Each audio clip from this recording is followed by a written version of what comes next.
Patay ang isang menor de edad na lalaki matapos aksidenteng mahulugan ng marupok na puno ng nyog na agad namang nirespondihan ng pulisya nang nasipit sa isang beach resort District Central 2, Barangay Kubi-Kubi na Sipit, Agusan del Norte, bandang alas 12:30 ng tanghali. Kinilala ang biktima na si Mark, 9 taong gulang, residente ng Purokwan, Barangay Libertad, Butuan City. Batay sa report ng Nasipit Municipal Police Station, nakatanggap sila ng tawag mula sa isang concerned citizen na aksidenteng nahulog ang isang bata mula sa puno ng nyog na mabilis namang inaksyonan ng mga otoridad ng Nasipit MPS. Sa initial na investigasyon, naliligo daw ang pamilya ng biktima sa nasabing resort ng aksidenteng mahulugan ng puno ng nyog ang kanyang ulo na nagresulta sa kanyang kamatayan.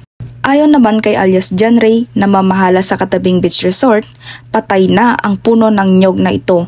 Habang nakaupo sa labas ay may narinig siyang parang dagundong ng pagbagsak ng isang puno at nang tignan niya ito ay isang puno ang natumba.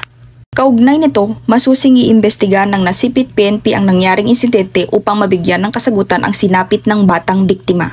Patuloy naman ang pagbibigay paalala ng mga otoridad sa mga magulang na bantayang mabuti ang kanilang mga anak upang maiwasan ng ganitong mga insidente. Mula dito sa Police Regional Office 13, ako ang inyong PNN Correspondent, Patrolwoman Maria Joana Tugpal, alagad ng batas, tagataguyod ng Balitang Pulis.